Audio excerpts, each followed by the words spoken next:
Ketika seseorang meninggal dunia, dunia yang selama ini ia kenal berubah dalam sekejap. Semua suara yang dulu menghibur, kini menghilang. Ruhnya mulai ditarik perlahan oleh malaikat maut, dimulai dari ujung kaki, naik ke betis, ke perut, lalu ke dada.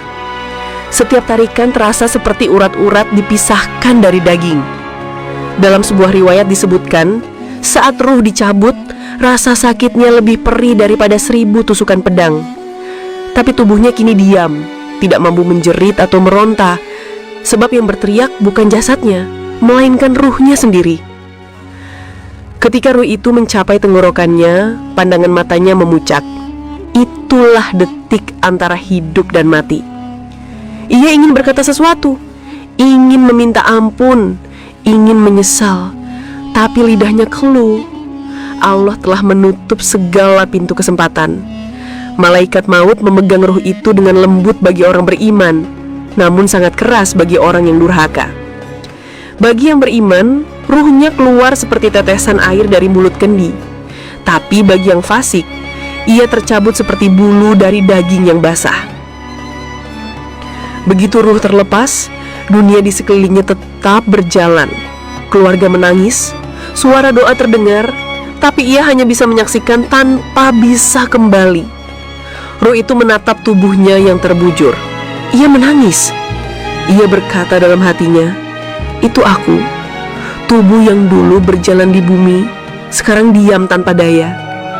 Ia mencoba masuk kembali ke jasadnya, tapi pintu kehidupan sudah tertutup. Malaikat berkata, "Pergilah, wahai ruh, hidupmu telah selesai."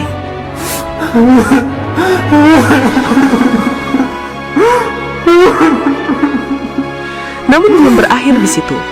Ruh itu dibawa ke langit untuk dihadapkan kepada Allah sesuai amalnya. Ruh orang soleh disambut dengan wangi semerbak, dibawa dengan penuh penghormatan. Sedangkan ruh yang durhaka ditolak oleh para malaikat langit karena bau busuk amalnya begitu menyengat.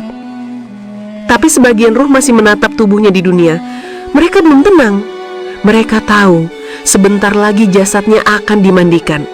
Dan di saat itu, mereka akan merasakan sesuatu yang lebih dalam daripada rasa sakit kematian. Ruh itu bergetar di sekitar tubuhnya, menunggu apa yang akan terjadi. Ia mendengar langkah kaki orang-orang yang menyiapkan air, kain kafan dan sabun. Ia tahu mereka hanya ingin berbuat baik, tapi ruh itu takut. Karena setiap tetes air yang menyentuh tubuhnya, setiap gesekan tangan yang membersihkan kotorannya akan terasa bagai tusukan api bagi ruh yang belum tenang. Ia ingin berteriak, tapi tak seorang pun mendengarnya. Semua ini bukan dongeng. Ini adalah kenyataan yang disebut dalam banyak riwayat dan athar para ulama, bahwa kematian bukan akhir dari kesadaran, melainkan awal dari perjalanan yang panjang. Ruh tetap sadar, tetap merasa, tetap mengingat. Ia menatap tubuhnya, menatap wajah orang-orang yang mencucurkan air mata untuknya, dan mungkin menyesal karena selama hidup ia tak mempersiapkan diri untuk saat seperti ini. Dan disinilah permulaan dari jeritan ruh itu dimulai. Saat tubuh mulai dimandikan, saat air suci menyentuh kulit yang dingin, dan ruh berteriak dengan suara yang tak mampu didengar oleh manusia manapun di dunia. Tubuh itu terbujur di atas papan kayu, ditutupi kain putih yang lembab. Di sekelilingnya, keluarga berdiri dengan wajah duka. Air hangat sudah disiapkan, daun bidara ditumbuk, dan sabun wangi telah diaduk ke dalam wadah. Semua tampak seperti prosesi yang tenang. Tapi di sisi lain, sesuatu yang tak terlihat sedang berguncang hebat. Ruh sang mayit berdiri di dekat jasadnya, menatap tubuh yang dulu ia huni, dan ia tahu inilah saat yang begitu menyakitkan, saat jasadnya akan dimandikan. Ketika air pertama kali disiramkan ke tubuhnya, ruh itu bergetar hebat.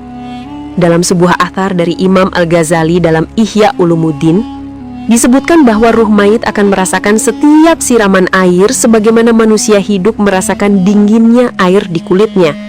Setiap tetes air, setiap gosokan tangan yang membersihkan tubuhnya dirasakan oleh ruh dengan rasa yang luar biasa pedih, terutama bagi